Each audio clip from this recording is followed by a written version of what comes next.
Hey everyone, welcome back to our Legacy Dynasty with the Nevada Wolfpack.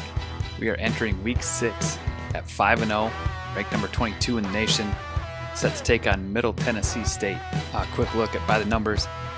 They are rated better than us, and I think aside from Oregon, this might be the best team we played. You can see their defense at 87, but we'll dive into those numbers today. But before we do that, I just want to take a quick look around college football. So here we got the top 25. You can see some of the movement that has happened. Michigan moves up to beat. Oh, they got Oregon this week. I would say they beat Oregon. Oregon's really struggling. Kind of the usual suspects up here. Maybe Cincinnati and Kansas State. Kind of surprising, but not super surprising. UConn, I think, would be a surprise.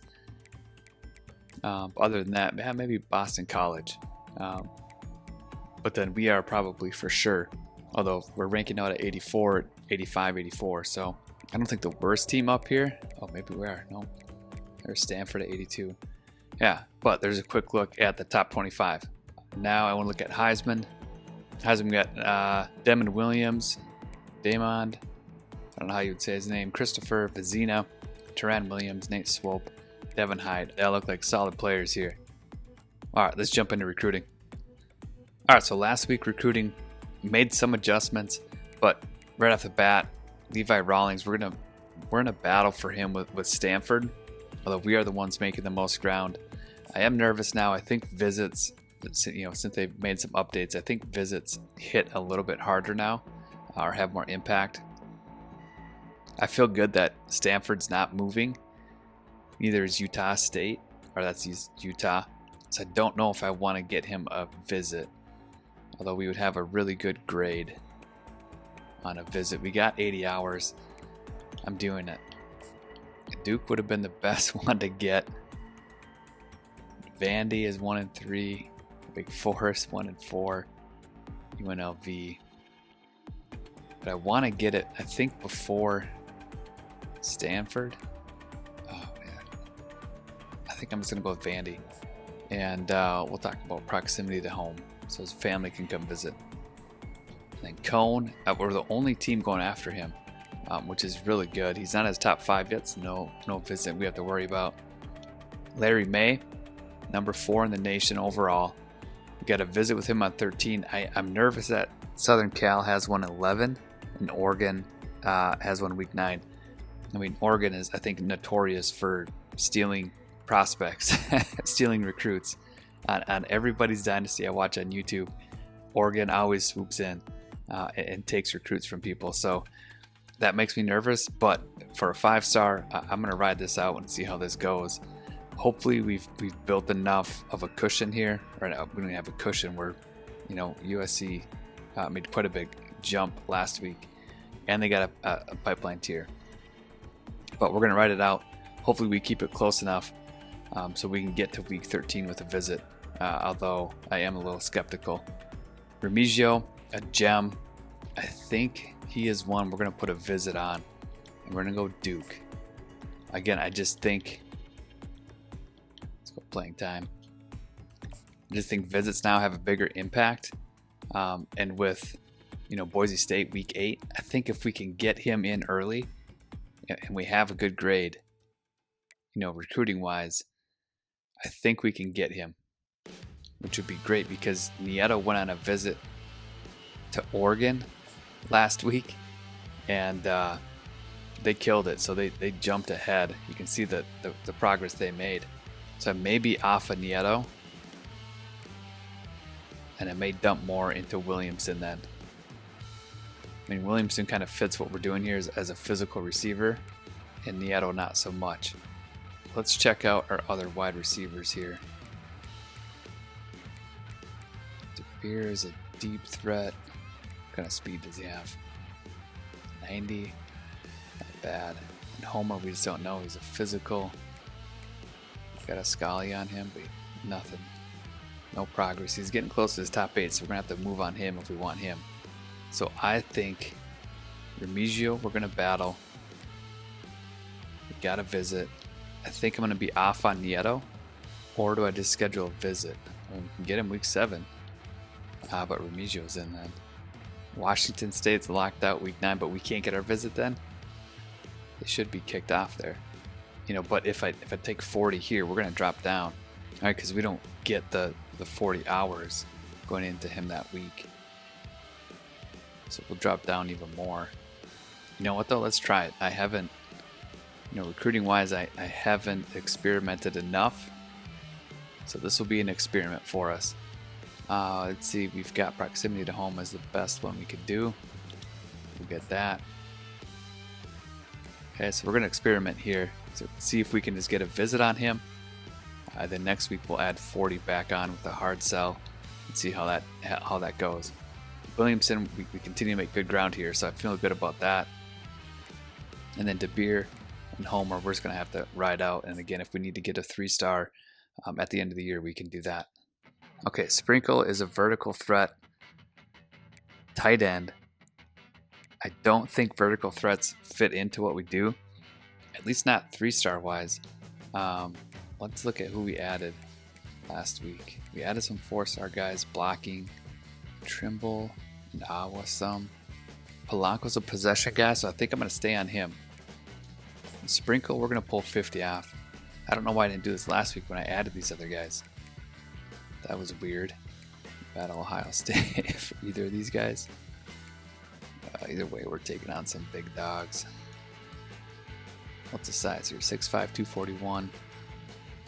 6'3", 258. I'm going to guess Trimble's more athletic at 6'3", 258. So we're going to get 50 on Trimble. That way we've got, you know, 1 4-star. He's going to offer more as a 4-star than trying to find a 3-star gem. And I think as we get into, you know, as a better program, I think we can get some 4-star tight ends as a vertical threat that can actually block. I was kind of scrolling through some existing players that are vertical threats. There's one guy who had, you know, 80 overall run block, which is what we would love to have. But I don't know, as a 3-star, I don't know if that's possible. I mean, it'd be nice if we could see more than this. I'm sure there's a reason why they just give us the tendency stuff, but I would like to see more. So tight end wise, I think we're going to be good for now. Polanco will keep on as a possession guy. He's a 4-star as well. So hopefully, you know, Abasam can hang on and not commit, and nobody can go after him yet, and our scholarship can kick in and start moving us up his board. McFerrin, you see there, we signed him. Wong, we're off. Merriman, we continue to pull away. Not quite in top 5. There's Polanco. Mama, we're dropping. It kind of hurts. I was hoping we could kind of hang on and stick that out until we freed up some points. But again, offensive lineman just not the biggest need right now. As far as a bust, but we're looking good there. Barrier, we're still not moving up. Again, we're only in week 6 though, so I got to remind myself, you know, I think it's gonna be week 8 or 9 when we'll start seeing some of these scholarships kick in for us, where we'll move up their board if nobody else offers them that's in their top 10. So it takes a while. And then Peter, oh yeah, we dropped 50 on him just because I think he's got the speed we're looking for. Yeah, 87 overall, or 87 speed. Play rec at 69 is good. Change direction 74. Awareness at 65. Tackle 77. So he's got some good grades here. I'd be excited to get him. There's Trimble. I'm going to move Trimble up the board. Just to adjust my board quick here for the guys that are actual priorities and we're going after. Again, I don't know if it makes a difference. I feel like it should. But at the same time, I don't know if any recruit knows where they stand on the board of an actual program. So, oh yeah, then we dropped 50 on Page here. Take a look at him. We know he's a pass coverage guy. We can't scout him.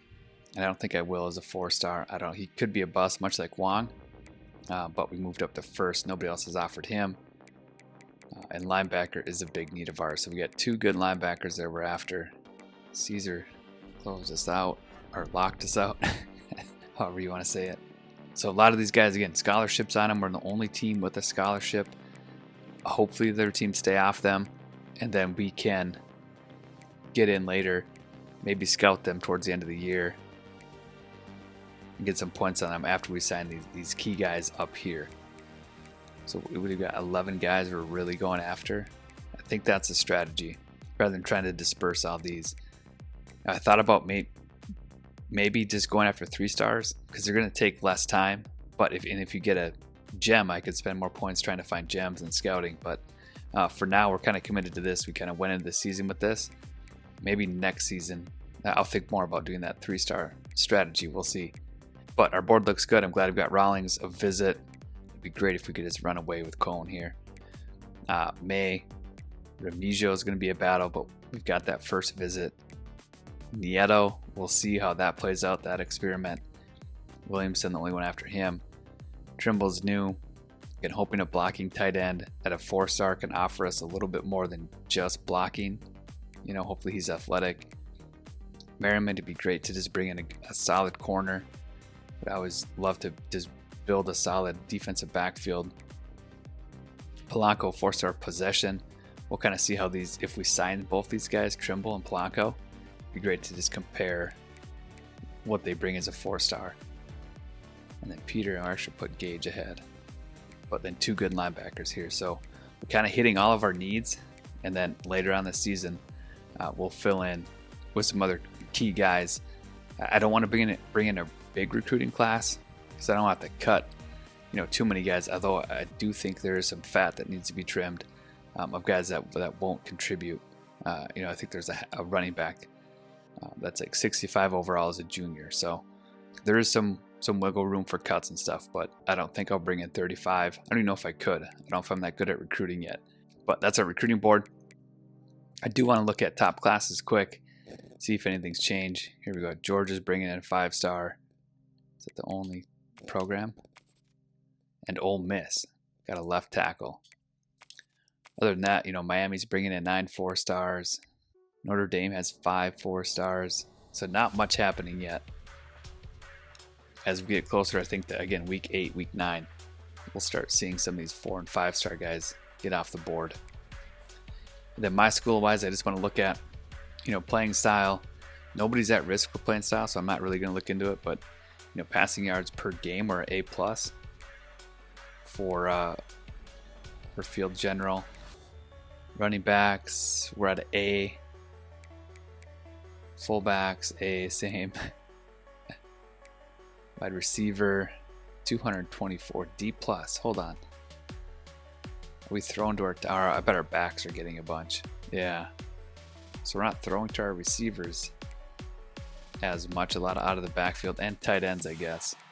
Yeah, wow, but we're D+ for vertical threat. What do receiving halfbacks have?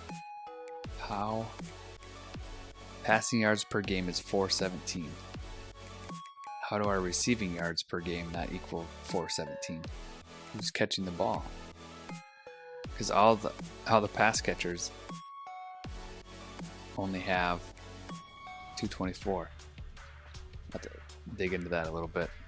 Lineman here, pass protector, sacks allowed only have 1 through the center position. Tackles only have 1. Guards have 1. I suppose power is going to be different, right? 152 yards a game, that's A. Agile, what do you guys do? Rushing, okay. B+ for speed rushers. Power rusher, run stopper, tackle for loss for, holy cow, it's A+. Our defense is lights out. So we're looking pretty solid here. Interceptions, we got 13, A+. Slot is picks. Zone is picks. Wow, okay. 8 field goals made, we're at A. Longest field goal, oh, okay, so kick power, 45 is a C. That's not bad. And then punters, nobody cares about, I guess, so we don't see that. All right, proximity to home, not really a big deal. Championship contender. So blue chip ratio, we have 4%, which means our roster has 4% blue chip guys. Current media poll is 22, so we're looking good there. Program tradition, we really got to build that. Brand exposure, just a lot of streaming games so far. Pro potential, we have one projected 2nd round pick, but nothing else. Stadium atmosphere, let's go back. 57% home winning percentage. Home attendance is at 72%. Continue to build that up. Campus lifestyle can't change. Academic can't change. Conference prestige, B+. Okay. Coach stability looks good. Coach prestige. We have our kickers and punters. Needs to be about a B-. I think we're at C+. So hopefully if we finish the season well, we can keep that up. Athletic facilities. So we need better team prestige. Okay. And then playing time. I'm not going to dive into that. So some solid grades here for our school. That was just fun to look at. The most interesting one to me is the championship contender, and then diving into play style and things like that. So, all right, let's move on. All right, Middle Tennessee is coached by Frank Wall. Not a real guy. They're going to run the spread and then a 3-3-5 tight defense. Again, if we could just get, are they more pass heavy, run heavy? That would be great. Ideally, and I don't know if it would take up too much memory for EA or what, but breaking down, do they run on first down 62% of the time? Third and medium, what are they doing? Things like that, especially defensively. Like, what kind of blitzes are they bringing? Is it zone? Is it man? What downs do they blitz on the most? I would love to know that information. But this is all we get so far, and we'll roll with that. All right, roster-wise, Middle Tennessee is led by Tian Robinson, 91 overall, right end. Has no physical abilities or mental abilities. Just a normal dev guy. 2-star, he's at 91. He must have been playing right away. Ratings, he still has room for improvement here. Wow, what a 2-star get. Like, his power moves can go up 2 ticks. Strength can go up 4. I mean, this is quite a player here at 2 stars. It's always fun to see, how much room they have for improvement. And I got to do a better job of looking at this when I, making cuts, looking at their dev trait, and also how many caps they have left. Because I looked at our tight ends and they're capped out. At 70, I think is Sizemore. So he could be a candidate to be cut if we bring in enough good tight ends, as well as the other 2 guys are capped as well, or very close to being capped at 59 and 61 overall, or whatever they are. It makes it easier to cut those guys if they're capped and they're not going to progress anymore in their dev trait. Even if it's impact and they're maxed out, encouraging them to transfer somewhere else and bringing in guys who have more room for development would make sense. But back to Tian. So quick jump, he's at 90 currently. He needs 89. So when does that kick in then? You'd think it would kick in right away. Yeah, takedown, he's at 90. He needs 86. Duress, he needs 8 more. Recoup, he needs 3 more. So, not sure how that works, but I'm glad he doesn't have quick jump, because that would be really disruptive. But it looks like a solid player, especially as a 2-star. At a redshirt junior only. So at 91, kudos to him. Paired with him, they got Kendrick Burley at 89 overall. So I don't know if they rotate these guys in. We'll check the depth chart and see if one of them's at left. But let's check Burley, see what they got there. Another 2-star guy. A little closer to being capped. And then physically, he's got duress, increased pressure, effects on QB, okay. Yeah, grip breaker, he's right at grip breaker. That's it, so I don't know why he doesn't have that. But duress could be a problem for us. But again, I tend to err on getting rid of the ball too quickly than too late. So hopefully we can minimize his effect on the quarterback with his pressure. But again, another solid 2-star guy for Middle Tennessee. I don't know what they're doing recruiting or development wise. They must have a coach who can develop, because these guys are looking really good. Then at linebacker, they got Derek Pratt, 3-star guy. But again, getting to 89 overall as a 3-star, redshirt junior, almost maxed out. But he could maybe sneak into 90, depending on what bumps here. And then his physicals or mentals, he's got road dog, winning time, late in games, okay. He's got knockout, okay, so that's coverage. And then wrap up. Yeah, just standard tackles. So 3 solid defenders for them right off the bat. And then paired with them is a D tackle. So their D line definitely a strength, but another 2-star guy, Redshirt Junior. I don't know how they're developing these guys, but they're doing something right. And he's not even close to maxed out. Who is their coach? He was a D+ prestige coach. But he's got option disruptor. We don't really run the option, which is good. And then he's got recoup, which doesn't really concern me. Outside disruptor he doesn't have yet.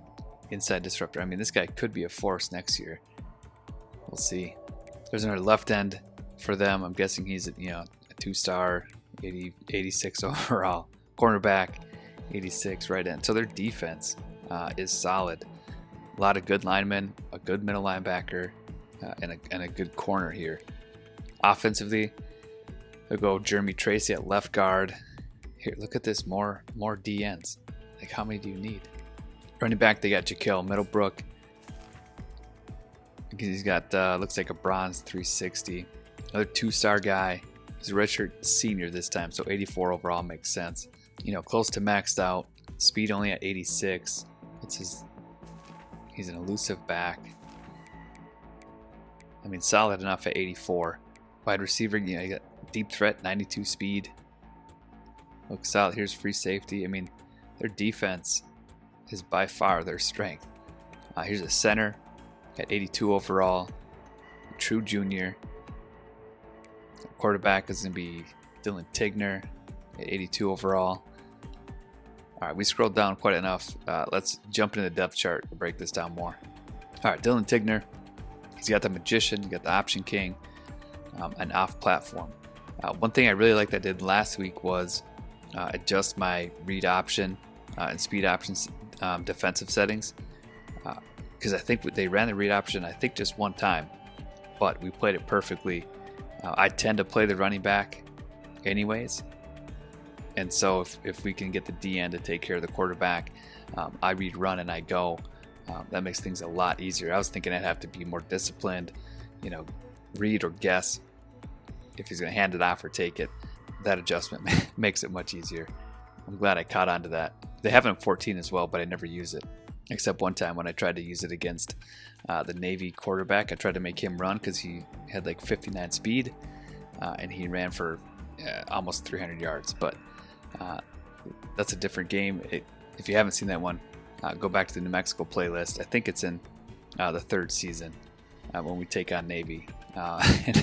And that quarterback just runs all over us very slowly.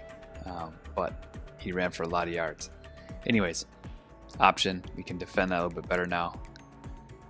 Running backs, Middlebrook. They got Speedster and Clemens here. Again, at 75 overall. Doesn't concern me. But his 93 speed, 97 excel does. That's the kicker right there. Fullback, probably not going to use out of spread. Wide receiver, there's Lacey. We saw at 92 speed. Dobbs at 84. They got another speedster here. He's a physical guy with 94 speed. Ethan Crate, 99 speed, 99 excel. So I wish I could dive. I'm gonna have to go back and dive into that guy. Wow. Okay, but he's the 4th guy, so he's not getting in unless they go spread or 5 wide or 4 or 5 wide. Okay, and then some 86 speed guys here. 99 speed. Wow. Tight ends are vertical threats. Decent speed. I'm sure they'll use them effectively. Tackles go 81, 85, 82, 72 at right guard. Just going to jot that down quick. I haven't been playing games the same day I scout, so it's a little bit hard to remember where their weaknesses are. So taking notes is that much more important. But 72 overall, something we could exploit, and then 77 right tackle. I think we can win those battles more often than not. Burley, we saw, I mean, they're stacked. Their D-line is stacked, and if they just rotate these guys in, I mean, they're all solid. 82. They're doing something right over there defensively. Linebacker, they run a 3-3-5, so he'll be in. Talbot, 81. 89, we saw Pratt. 77. Okay. And then corner goes 86, 82, 82. Free safety 83, solid enough as a sophomore. Strong safety at 76, got decent speed though. They got a good freshman here. Kicker has 90 kick power. Punter 89 kick accuracy. Kick returner is, I was gonna say, better not be that 99 speed guy. It's Robbins. Lacey's the punt returner, and then Tyler Proctor is the long snapper. All right, so strategy wise, here we saw 87 overall defense for them at the beginning of the video. We definitely saw why that's 87. Their defensive line makes me nervous. With how we want to establish the run, we may have to switch that up. I'm not sure. I'm going to stick with the run game, and we'll adapt if we need to. But that defensive line looks pretty formidable, so it'll be interesting.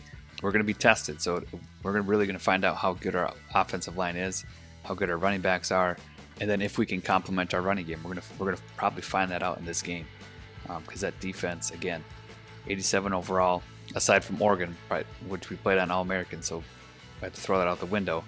The best defense we've faced so far, and then their offense isn't a joke either at 84 overall. They can probably keep pace with us scoring wise.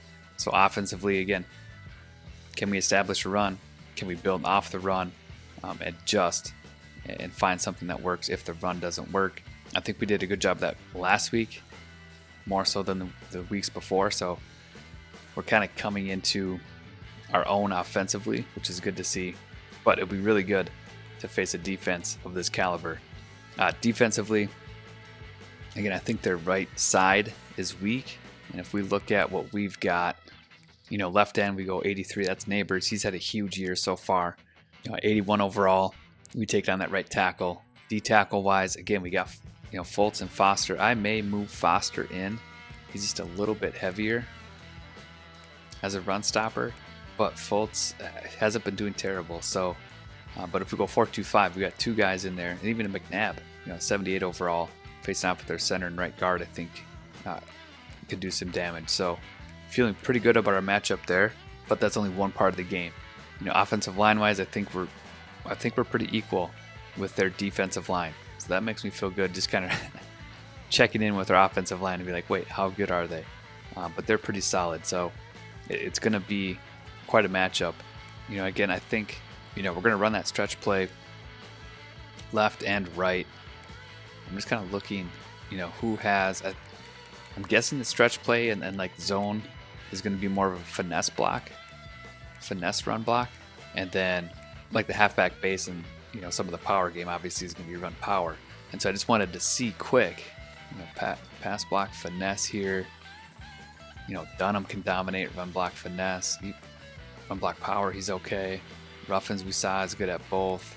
Rogers, not necessarily a power, and he's the guy who's got to block backside against our pulling guard, right? If we're pulling our right guard to the left, Rogers is blocking down to the right.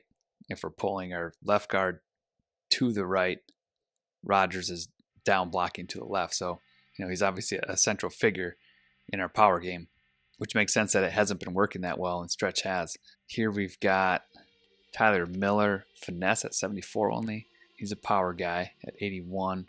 Then right tackle, finesse, Wilfred. So I think we're good enough to run zone and stretch. Power. This is a little bit off topic of what the videos normally do, but I love seeing this stuff. Run block power. We could get Sellards in, get him some reps. Yeah, but he's 6 worse. Passing wise, it's probably the difference. Or the run game probably makes up that difference because Sellards is 99. Pass block finesse, he's a pass blocker for sure. But they just convinced me to run the stretch more. Maybe outside zone, maybe inside zone. I'm assuming those are the finesse plays. And then, again, the gap scheme stuff of the actual power O and the halfback base and counter stuff is going to be the power. So our team is suited more for the stretch and the zone plays, I think, which is good to see. So I'm feeling more confident in our running game now that I looked into that. And defensively, passing wise, I think we match up pretty well. I like our defensive backfield. They've been making plays, as you saw, our grade For interceptions, I think we have 13 on the year, which is an A+. So if we can keep that up, that would be great. And I think we match up well with their receivers. So on paper, it says it's going to be a close game, but we are playing on the road. That's going to make it tougher. Getting audibles maybe off the table. Not going to rely on those. Although Middle Tennessee, I don't know, but their stadium is going to be rocking. So we'll have to wait and see. But I like our chances. We've kind of showed some resilience. Last week falling behind, battling back, winning in the last minutes there. So our team has been tested.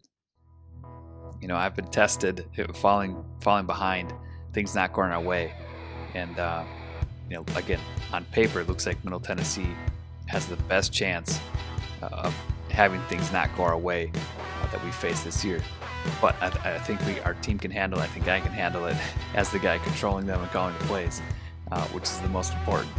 But it's more fun to pretend that the little AI guys do it. And I'm excited to play this good of a team, midway through the season and kind of see what we're made of. So make sure you tune into the next one where we travel to Murfreesboro to take on the Middle Tennessee Raiders and their 87 overall defense. And until then, keep gaming, keep growing, and keep celebrating those obscure victories. Game on.